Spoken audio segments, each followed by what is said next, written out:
ओम शांति। 4 तारीख की वाणी है।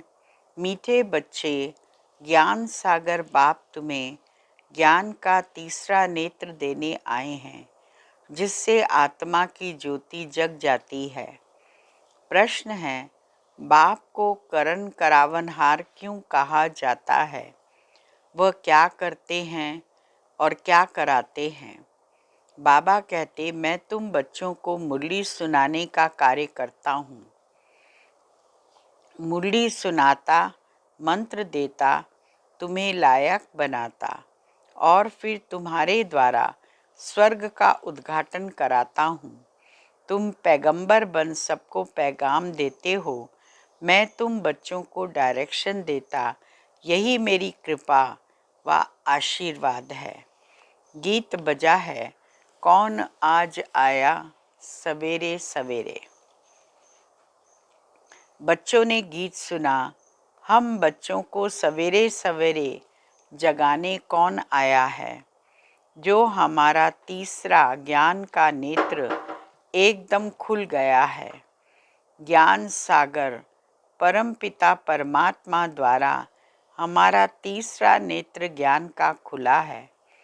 कहते भी हैं, बाप ज्योति जगाने वाला है, परंतु वह बाप है यह कोई नहीं जानते।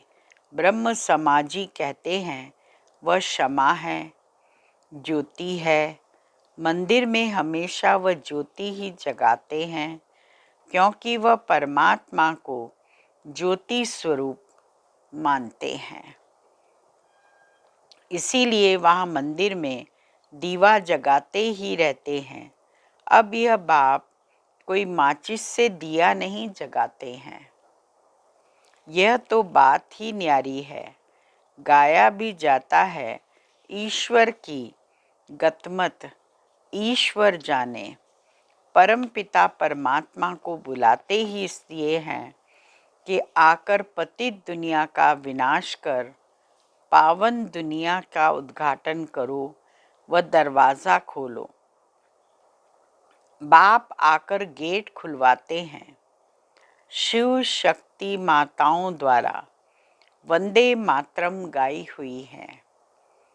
इस समय की कोई भी माता की वंदना नहीं की जाती, क्योंकि कोई भी श्रेष्ठाचारी माता नहीं।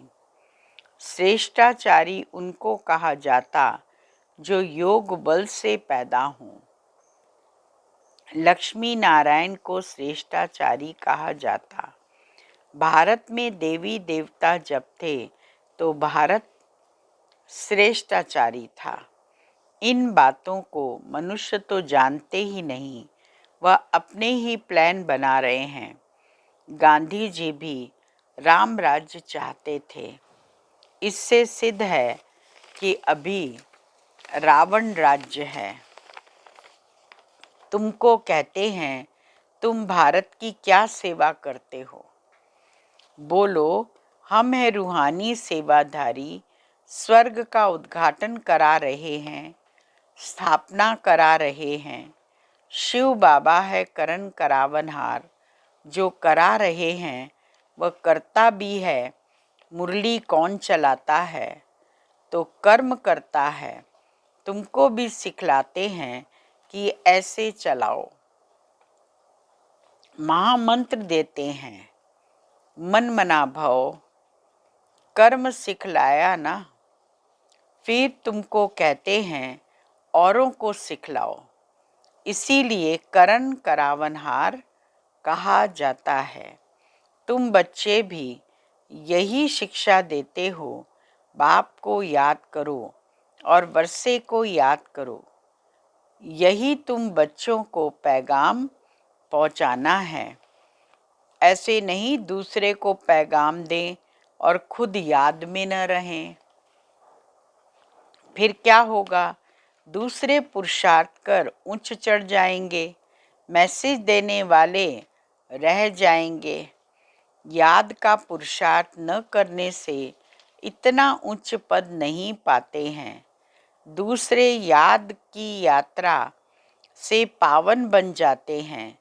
जैसे बाबा बंधेलियों का मिसाल देते हैं, वह याद में जास्ती रहती हैं, बिगर देखे भी पत्र लिखती है।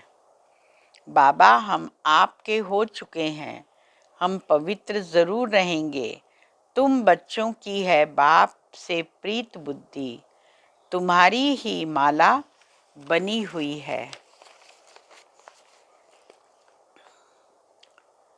मेरे को याद करो, मांगना कुछ भी नहीं है कि कृपा करो व मदद करो, नहीं। हम तो सबको मदद करते हैं, पुरुषार्थ तो तुमको करना है, आशीर्वाद की बात नहीं। बाबा कहते हैं, मामेकम याद करो। याद करना तुम्हारा काम है, डायरेक्शन देना यही कृपा है। बाकी तो भल खाओ पियो घूमो फिरो, तुम्हें पवित्र भोजन ही खाना है। हम देवी देवता बनते हैं, वहाँ प्याज आदि थोड़े ही होगा। यह सब यहाँ छोड़ना है, यह चीजें वहाँ होती नहीं, बीज ही नहीं। जैसे सतयुग में बीमारी आदि होती नहीं, अभी देखो कितनी बीमारियां निकली हैं। वहाँ तमोगुणी कोई चीज होती नहीं, हर चीज सतो प्रधान होती है। यहाँ देखो मनुष्य क्या क्या खाते हैं। अब बाप बच्चों को कहते हैं, मुझे याद करो और संग तोड़ मुझ संग जोड़ो, तो तुम पावन बन जाएंगे। अच्छा, मीठे मीठे सिकिलदे बच्चों प्रति मात पिता बाप दादा का याद प्यार और गुड मॉर्निंग। रूहानी बाप की रूहानी बच्चों को नमस्ते और रूहानी बच्चों की रूहानी बाबा को याद प्यार गुड मॉर्निंग नमस्ते। मुख्य सार है, पहला पॉइंट, पास्ट इज पास्ट। जो बीता उसे भूलकर ग्रस्त व्यवहार में रहते सतो प्रधान बनने का पुरुषार्थ करना है। विनाश के पहले पावन जरूर बनना है। दूसरा पॉइंट है, भारत को स्वर्ग बनाने की सच्ची सच्ची सेवा में तत्पर रहना है। खान पान बहुत शुद्ध रखना है, पवित्र भोजन ही खाना है। वरदान है, स्थूल कार्य करते भी मनसा द्वारा विश्व परिवर्तन की सेवा करने वाली जिम्मेवार आत्मा भव। कोई भी स्थूल कार्य करते सदा यह स्मृति रहे कि मैं विश्व की स्टेज पर विश्व कल्याण की सेवा अर्थ निमित्त हूँ। मुझे अपनी श्रेष्ठ मनसा द्वारा विश्व परिवर्तन के कार्य की बहुत बड़ी जिम्मेवारी मिल गई है।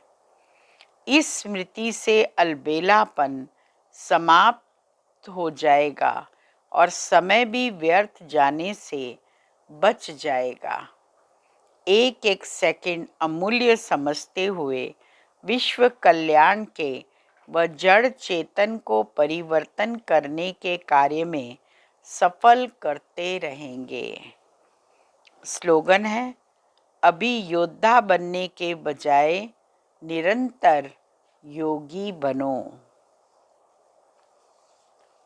अव्यक्ति इशारा है, जैसे दुखी आत्माओं के मन में यह आवाज शुरू हुआ है कि अब विनाश हो, वैसे ही आप विश्व कल्याणकारी आत्माओं के मन में यह संकल्प उत्पन्न हो कि अब जल्दी ही सर्व का कल्याण हो, तभी समाप्ति होगी। विनाशकारियों को कल्याणकारी आत्माओं के संकल्प का इशारा चाहिए। इसीलिए अपने एवर रेडी बनने के पावरफुल संकल्प से ज्वाला रूप योग द्वारा विनाश ज्वाला को तेज करो। ओम शांति। आज के दीदी जी के पॉइंट हैं। 9वां पॉइंट, डायरेक्शन जो मधुबन से आए उस पर पूरा पूरा ध्यान देना है, नहीं तो बहुत ही कारोबार में दिक्कत होती है। 10वां, टीचर्स की खरीदारी करने मार्केट में बिल्कुल नहीं जाना चाहिए। अभी तक ये रिपोर्ट आती है कि वही भाषण करती, वही दुकानों पर जाकर खरीदारी करती। कई तो भाइयों के साथ स्कूटर पर बैठकर जाती। यह ईश्वरीय मर्यादा का उल्लंघन है। कृपया इन मर्यादाओं का कंगन बांध कर रहें। 11वां, सावधानी देने वाला हमारा बाबा है। हमें किसी को शिक्षा के रूप में कुछ नहीं कहना है।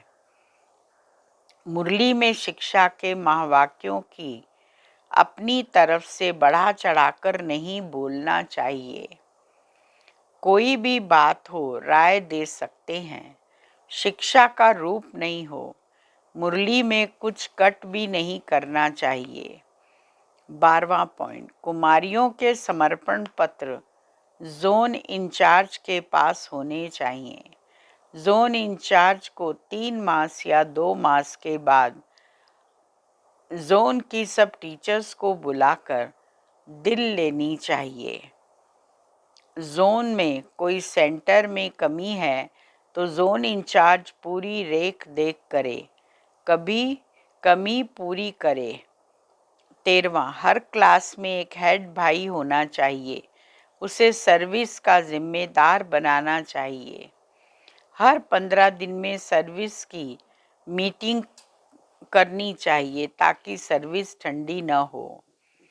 14वां पॉइंट, गीता पाठशाला की माताओं को ट्रेनिंग देना बहुत ज़रूरी है। जिसके घर में क्लास होता है उसका जीवन आदर्श होना चाहिए ताकि आने वालों पर प्रभाव पड़े।